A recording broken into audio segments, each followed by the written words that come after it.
میرے بھائیوں اور دوستوں، اللہ تعالیٰ نے دنیا کے سارے انسانوں کی کامیابی اسلام پہ چلنے میں رکھی ہے۔ اگر انسان دنیا کی زندگی میں کامیاب ہونا چاہتا ہے یا آخرت کی زندگی میں کامیاب ہونا چاہتا ہے تو کامیابی کا واحد راستہ حضور علیہ السلام نے فاران کی چوٹی پر کھڑے ہو کر کے یہ اعلان فرمایا تھا، یا ایھا الناس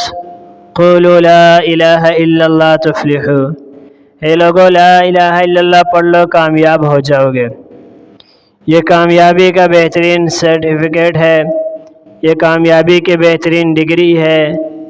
یہ کامیابی کی بہترین سند ہے۔ جو لوگ لا الہ الا اللہ سے ہٹ کر کے زندگی گزاریں گے اور اپنی خواہشات کو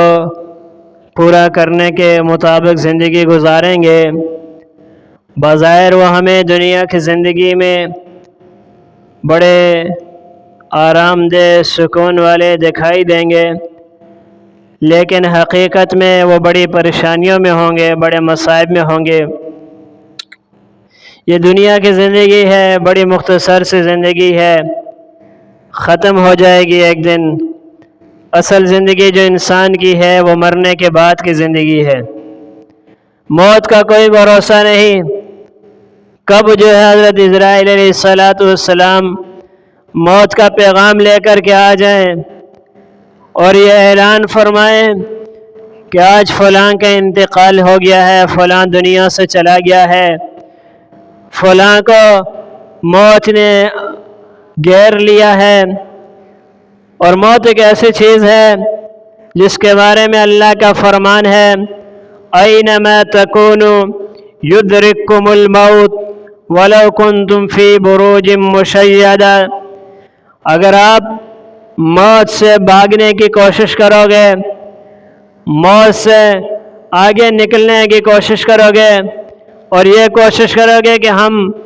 موت ہم تک نہ پہنچ سکے، تو فرمایا وَلَوْ كُنْتُمْ فِي بُرُوجٍ مُشَيَّدَةٍ، اگر تم کسی مضبوط قلعے میں بھی داخل ہو جاؤ گے، کسی مضبوط پہاڑ میں بھی چلے جاؤ گے اور مضبوط بلڈنگ میں بھی چلے جاؤ گے اور زمین کی تہہ میں انسان چلا جائے، پہاڑوں کی بلندیوں پر چلا جائے، لیکن موت سے کوئی بچ نہیں سکتا ہے، موت سے کوئی چھٹکارا نہیں ہے۔ موت نے ایک دن ضرور آ کر کے رہنا ہے۔ ہاں البتہ اتنا ضرور ہے کہ ایک ترتیب چلی ہوئی آ رہی ہے کہ پہلے انسان دنیا میں آتا ہے اور جو انسان دنیا میں آ گیا ہے اس کا دنیا سے جانا یقینی ہے، اس نے ضرور دنیا سے جانا ہے۔ اور جو دنیا میں نہیں آیا ہے اس کے بارے میں کوئی یہ نہیں کہہ سکتا ہے کہ فلاں نے دنیا سے جانا ہے، لیکن جو دنیا میں آ گئے ہیں ہر ایک کو 100% یقین ہے کہ اس نے دنیا سے ضرور جانا ہے۔